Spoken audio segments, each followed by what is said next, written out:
હું ગુજરાત કોળી ઠાકોર સેના અધ્યક્ષ જયેશ ઠાકોર હાલ એક કોળી સમાજના આગેવાન કે જેનો વિડીયો વાયરલ થયો છે કે જે એવું કહી રહ્યા છે કે વિછિયામાં જે કોળી ઠાકોર મહાસંમેલન થઈ રહ્યું છે એ એક રાજકીય સ્ટન્ટ છે અને ઉમેશભાઈ મકવાણાએ રાજીનામું દેવું જોઈએ. કોળી સમાજના મત લઈને જીતા છે તો ભાઈ એ ફક્ત કોળી સમાજના એ એક વ્યક્તિને કે કુંવરજી બાવળિયાને નથી કહેતા. અમે ગુજરાતના 39 ધારાસભ્ય એમપીને અમે કહી છે કે તમે લોકોએ કોઈ મોઢું આ બાબતે નથી ખોલ્યા.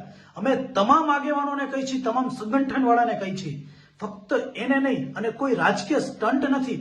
આવા કેટલી જગ્યાએ કોળી સમાજ ઉપર અત્યાચાર થયો છે અને જેની ઉપર ફરિયાદો દબાવવામાં આવી છે અને એને લઈને આજે પીડાને લઈને મહાસંમેલન થઈ રહ્યું છે.